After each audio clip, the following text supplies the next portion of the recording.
When my own mother turned 70, I did something I'd never done in all my years as her son. I sat down at her kitchen table, laid out every single pill she was taking, and went through them one by one. Not as her son, but as her doctor. And what I found genuinely frightened me. Several of the medications she'd been taking for years, faithfully, exactly as prescribed, were drugs that I, knowing what I know, would never have let her keep taking at her age without a serious conversation. Not because anyone did anything wrong, but because there is a hard truth that almost no one explains to you. A medication that is perfectly safe and helpful at 50 can quietly become dangerous at 75. The pill never changed. Your body did. Today, I'm going to tell you the 5 medications I watched most carefully with my own mother. The 5 I see harming people over 70 more than almost any others, and exactly what to ask your doctor about each one. But before I say a single word more, I need you to promise me something, because this is the most important sentence in this entire video. Do not stop, reduce, or change any medication on your own based on what you hear today. Some of these drugs can be genuinely dangerous to stop suddenly, and one of them in particular must never be stopped without your doctor. If it was prescribed for a specific reason, I'll explain. This video is not permission to quit your pills. It is the knowledge to have a powerful, informed conversation with your doctor. The kind of conversation that protected my mother and that could protect you. My name is Dr. Paul Brenner, and in over 30 years of practice, I've learned that one of the most valuable things a doctor can do for an older patient isn't adding a new prescription. It's safely taking away the ones that no longer serve them. There's even a medical word for it now, deprescribing. So please, subscribe, because this is information that could protect you or someone you love from a hospital stay, a broken hip, or worse. Let's begin. First, you have to understand why turning 70 changes the rules, because this is the key that unlocks everything else. As we age, 3 big things change about how our bodies handle medication. First, your kidneys and your liver, the 2 organs that clear drugs out of your system, slow down. So a dose that used to wash out of your body in a day might now linger far longer, building up to levels that were never intended. Second, your body becomes more sensitive to certain effects. Your brain reacts more strongly to sedatives. Your stomach lining grows more fragile. Your balance more easily disturbed. And third, most people over 70 aren't on one medication. They're on 5, 8, 10, or more.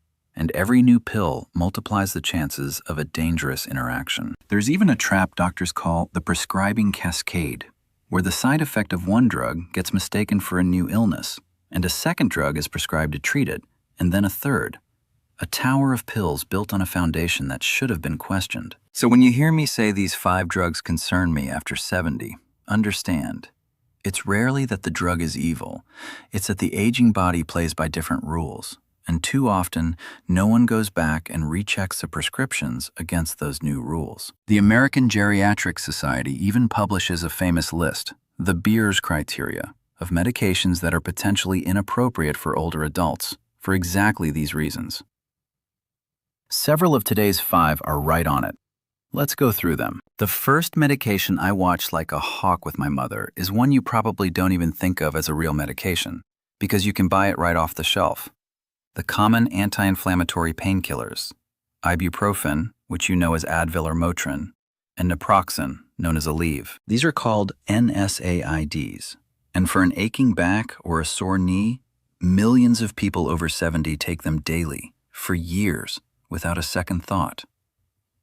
Here's what frightens me about that. In an older person, these drugs carry a serious and often silent risk of bleeding in the stomach and intestines.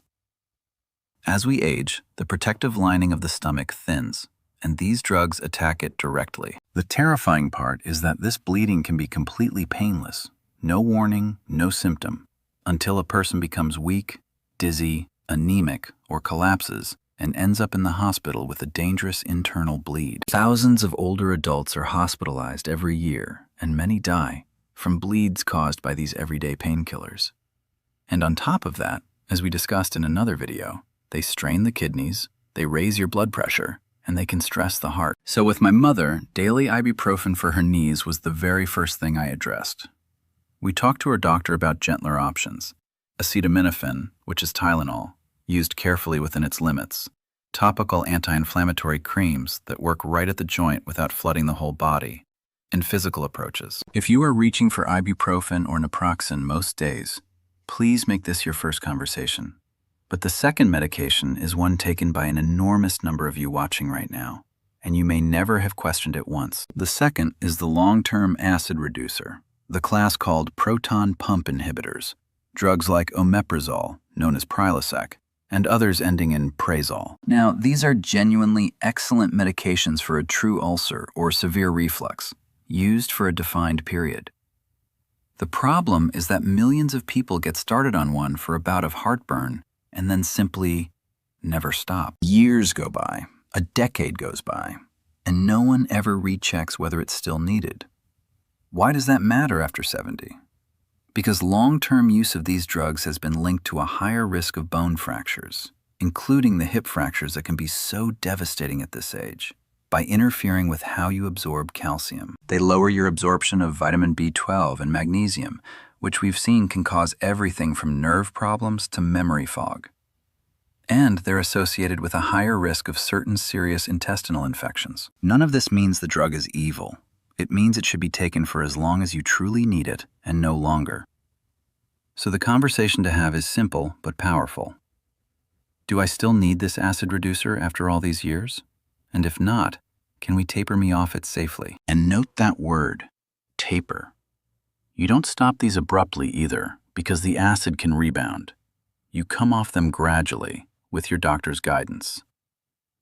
The third medication is one that surprises people, because it's a diabetes pill, and they assume all diabetes pills are simply good. The third is a specific family of older diabetes medications called sulfonylureas, the most common being glyburide and glipizide.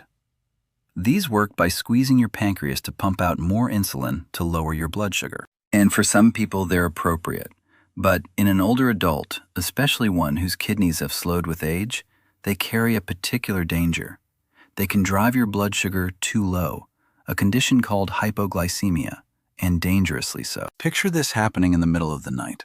Your blood sugar crashes while you're asleep, and it can cause confusion, a fall on the way to the bathroom, a fainting spell, even a dangerous heart rhythm or a seizure. Glyburide in particular is flagged on that Beers list as one to avoid in older adults for exactly this reason.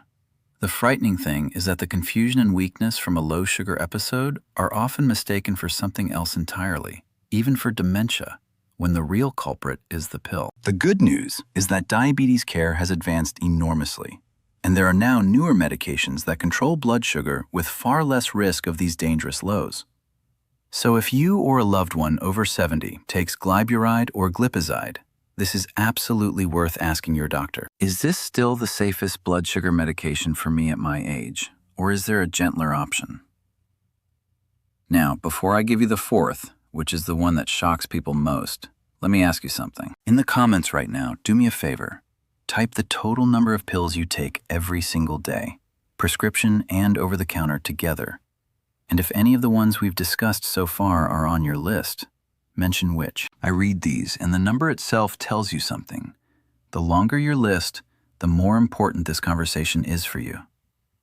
And if this is opening your eyes, please tap that like button. It takes 1 second and helps YouTube share this with more people our age who deserve to know. Thank you. Now, here's the fourth, and I promise it will surprise many of you, because it's a pill people take believing they are protecting their hearts.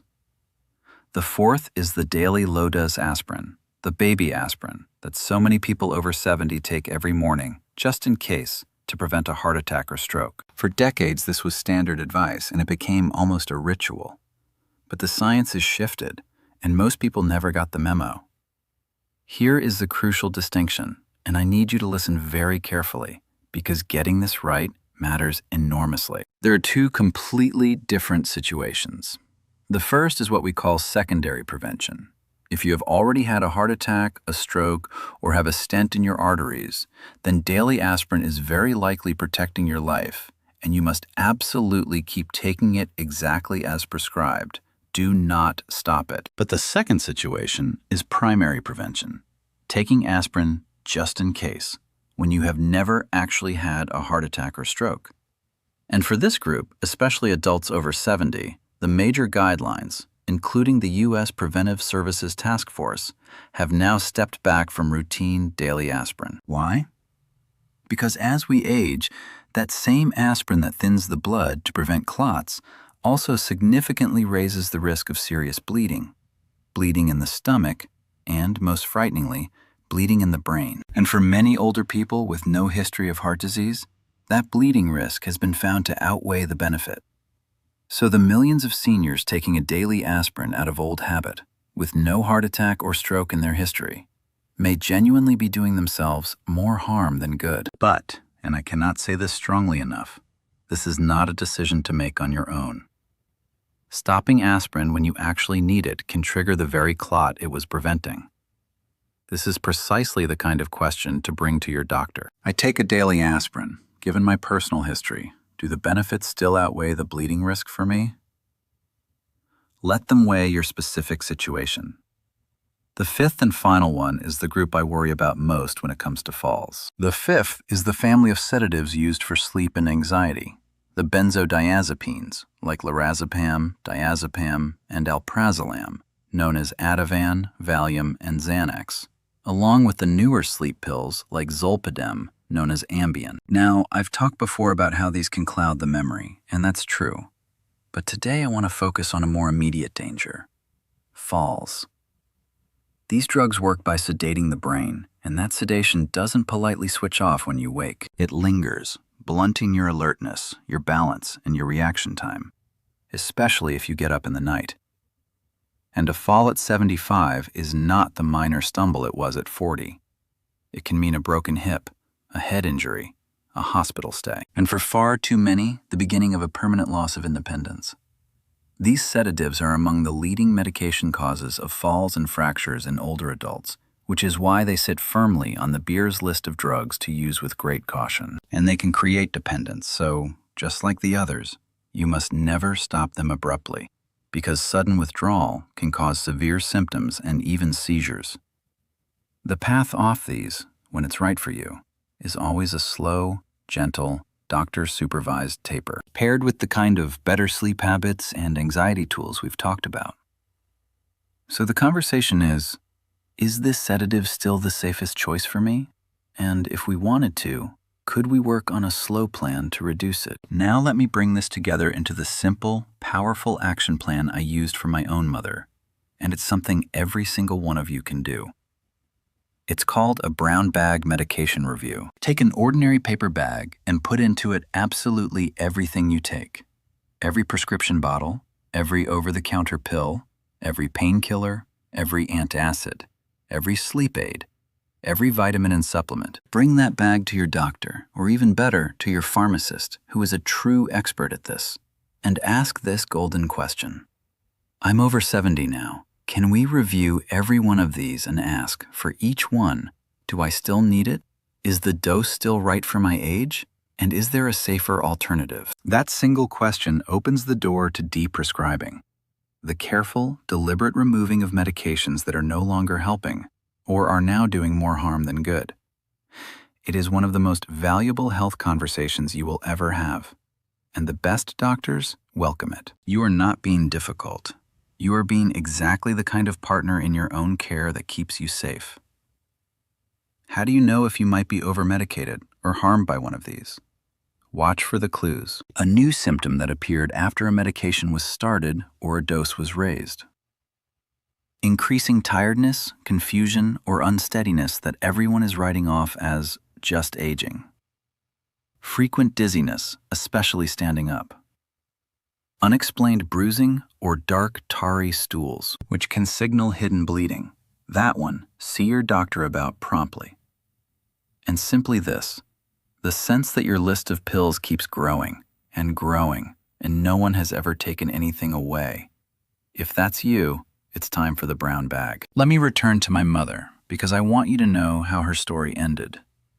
After that afternoon at her kitchen table, we didn't do anything rash, and we didn't do it alone.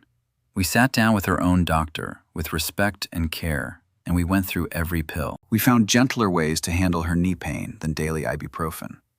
We safely tapered her off an acid reducer she'd been taking, unquestioned, for nearly 12 years. We had a real conversation about her daily aspirin, given her history. One by one, where it was safe and wise, we lightened her load. And here is what happened. My mother had more energy. Her mind felt clearer. Her risk of a sudden bleed or a fall dropped dramatically. She used to say, with that knowing smile of hers, "I feel less like a walking pharmacy." She got several more good, sharp, independent years, and I will always believe that afternoon and that brown bag were part of the reason. That is what I want for you, or for your mother, or your father, or your husband or wife. Not fear of your medications, wisdom about them. So here's what I want you to do right now before you click away. And please just pick one thing. Maybe it's getting that paper bag and starting to gather everything you take. Maybe it's writing down the one question, do I still need this at my age?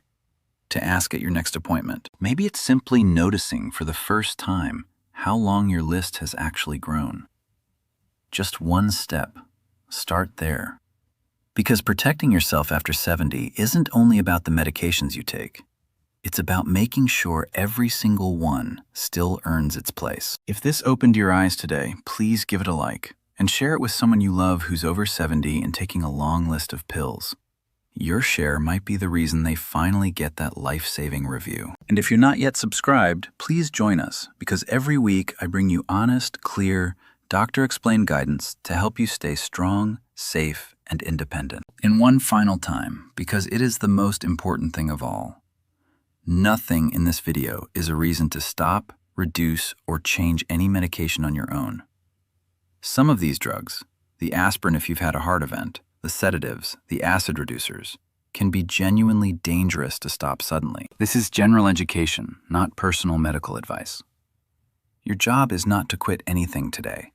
Your job is to gather your list, bring it to your doctor or pharmacist, and have that brave, smart conversation.